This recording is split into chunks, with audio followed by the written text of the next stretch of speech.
Hey guys, what's up? So, besides the 4Runner not being blue, what else is different about this 4Runner? It's down here. So this is the awesome light bar by Extreme LED, but it's a little different when you're trying to do the hidden light bar. So we're gonna show you what's up with it. As you can see, the grill's not here, and this is on Rago's first generation brackets, which are high quality, love Rago, but they sell a specific bracket just for this light bar if you guys are planning on running this light bar. So I'm not gonna show you how to take the bumper off, how to wire it, how to do any of that. I already did that in another video. I'll leave all those down in the description. And basically I'm just gonna show you guys the brackets and how it should fit with this light bar. All right, so here's the new brackets. They're not really on Rago's website. You have to kind of call and have them special ordered for it. Some people are able to do it with the modular ones that I have in the vehicle, but they say they have to trim a lot and they're really, really tight. These ones you can really see that they set back quite a ways, and I'll show you guys what the LED light bar looks like, but basically it's gonna go in like this, and you can see how much further it really has to set back, because the main problem with this light bar is just how far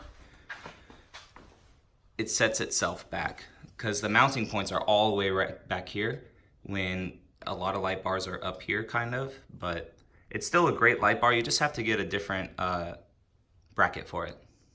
All right, so we have it out and you can see the main difference of the two brackets. So like I said, this one's the original one. Some people have done it with Rago's modular one, but you could see this bracket really stops and then this one shoots back so far. So my buddy told me he actually called Extreme LED and they have a package. So I'll find that package online and put it down in the description for you guys.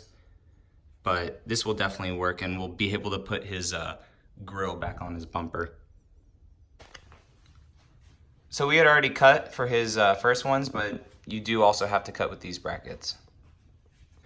All right guys, and we have them in. Definitely better than the first ones because you could tell it sits back a lot more. The true test is gonna be when we finally put the bumper on.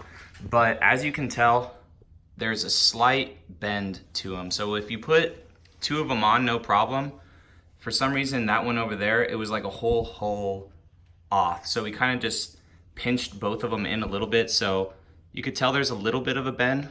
We'll tell over time if it does anything, but it's definitely in there. All right, and it is on. So barely enough room to get it in there. I don't know.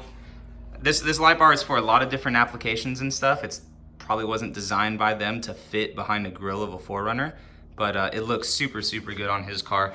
So he has the white within the ambers up there that we got to put back in, but it's a very bright light bar. And what I like about this light bar is that ambers are separate too. So you could have just ambers on or just the lights on. So if this video was helpful for you guys, if you guys have this light bar, go ahead and give it a thumbs up. I hope it helped. Subscribe for more Toyota stuff and 4Runner stuff, and I'll catch you all in the next one. All right, see you later.